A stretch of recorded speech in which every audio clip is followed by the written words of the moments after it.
Tad jaunajiem nodot to izpratni, ka attiecības uzreiz jāsavieno ar līguma noteikumiem? Kā to nodot jaunajiem? Pirmām kārtām tas ir mūsu pašu atbildība audzināt nākamās paaudzes atbilstoši savai sapratnē. Un ja mūsu tā sapratne ir pietiekami laba, tad mēs to visu labāko arī iedosim viņiem. Ja mēs kaut ko paši nesaprotam, mēs nevaram to iedot, ieaudzināt. Ja? Līdz ar to pirmām kārtām mums pašiem ir jāsaprot tās lietas, kā tas viss darbojās. Tā, ka mēs paši sapratīsim, no kādas paaudzes tam ir jāsākās, jo mēs ilgāk gaidīsim, vairāk ielaidīsim šo te momentu, ja? Tā kā nesaprašam, kas ir vīrietis, kas ir sieviete, kā viņi uzvedās, ko viņi dara vispār kopā un priekš kam viņi kaut ko dara. Ja? Jo nākamām paaudzēm būs aizvien grūtāk līdz tam nonākt pašiem.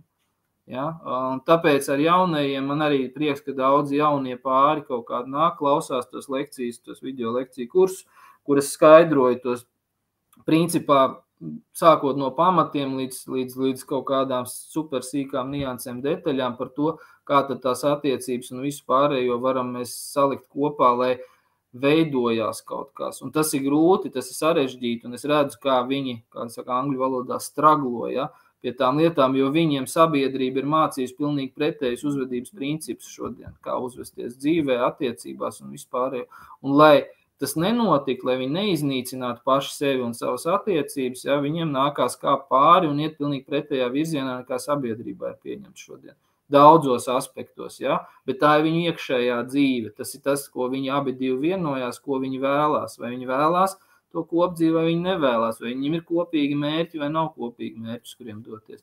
Un tad tas pirmais, ja tur jautāja, kā tad to nodot līdz tiem jaunajiem, ja, tad, ja tu pats viņus neaudzini, ja tie kaut sveši jaunie tev ir, ja, tad, tu vienkārši viņiem pajautā, priekš kam tev šīs attiecības, ko tu vēlies no šīm attiecībām. Diemžēl es runāju ar vairākiem jauniem cilvēkiem, viņiem vispār nevajag vairs attiecības, viņi nedomā ne par bērniem, ne par ģimenēm, viņiem, priekš kam man to, es paceļošu, pabaudīšu dzīvi, karjeru, uztaisīšu sievietes, pieņemsim to saka, kam viņai attiecības vajag.